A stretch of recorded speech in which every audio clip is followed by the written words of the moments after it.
So, ayun na nga guys, pasok po tayo sa Tempo.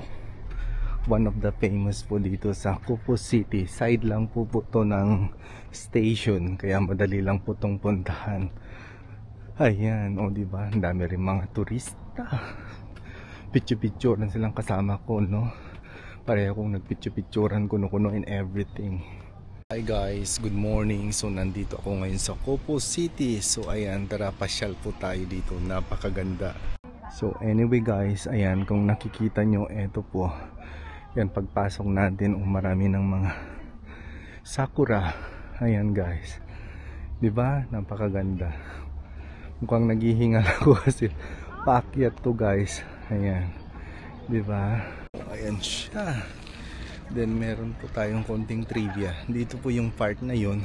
Yun po yung about sa information bago po tayo lakad-lakad sa loob. So guys, anyway, kung nakikita nyo, then ayan, diba? May konting information about po dito. Ayan. Siyempre hindi ko naman naintindihan yan. So eto na po yun, yung instruction. At that side, Kufu Station North exit, and then Honumaro Tensudai. O, diba? Yan na, nahihirapan na naman ako. Siyempre, akyat po tayo, diba? Ayan, samahan nyo ako guys. Yan. Pasyal ko kayo dito. Napakaganda. Yan, habang inaano natin, o diba? Ganda dito. So, ayan.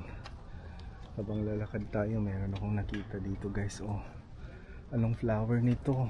Ang ganda oh. Ayan. Ang ganda. Napakaganda. Oh, diba? Charan! Say hi! Oh, diba? Ang ganda talaga dito guys. Oh. Ayan.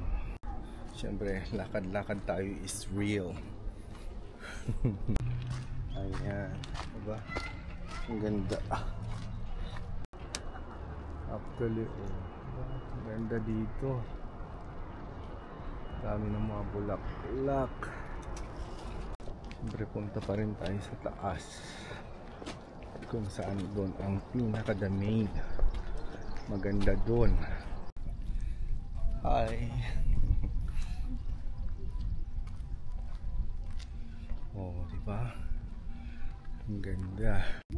Kaakyat tayo. Wow, tayo sa taas. Wow. So ayun guys, yung nakikita nyo ngayon yan, ito na po yung kabuuan ng Kufu City. Yan po yung station ng side na yan. Yan po malapit sa Yodobashi. Ayan. Dito na po yung eksena or makikita mo sa taas. Wow, diba? Napakaganda. Wow. Siyempre punta pa rin ako doon, yung pinakatuktok, no? Akyat tayo, diba? Ayan.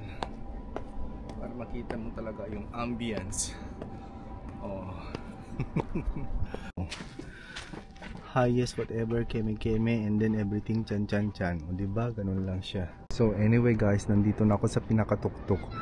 Dito na lang po yung pinakababa niya, makikita mo. Actually, wala pa gaanong bulaklak ng sakura o cherry blossom. So ayan guys. Ba, ang ganda. And then ito yung konting trivia. Yung mount na malapit dito. So ayan siya, syempre lalakad-lakad tayo. Then makita mo talaga. Wow. O diba? Ang ganda. Ang ganda dito ng paligid niya. Oh, diba guys? Diba guys? Napakaganda ang view nito. Oh. Super amazing. Say hi. Ayan siya guys, diba? Naman guys is yung parang gate niya sa back. Ganyan, o diba? Napakaganda. Super traditional talaga. Makikita mo talaga yung apakan mo pang, oh. Yan, oh. Ganyan talaga. Napakaganda pa yung bowl niya. Nakikita nyo talaga guys, yung structure niya talaga. Solid na kahoy and then may bakal, oh. At saka yung pintuan, sobrang kapal oh. Isang ganyan ko na oh. Diba? Super traditional talaga guys and everything. Napakaganda talaga dito oh. Sulit na sulit yung paglalakwatsa mo in everything talaga guys kung mahilig kang lakwat-lakwatsa. Diba? Ganun lang po si Japan boys. Of course, super amazing. Bababa tayo sa hagdan. Ganito oh. Yung stone nila talagang bricks pa talaga oh. Diba? Makita mo talaga na old na siya.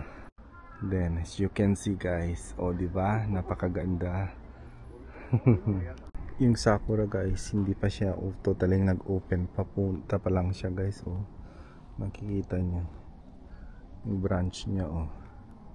Malapit na, 1 week pa. Say hi. Wala namang ganong amoy. Diba? Tignan niyo oh.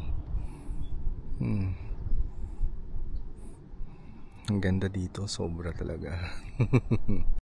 Charan, syempre ikot-ikot pa rin tayo dito guys para ma-feel natin.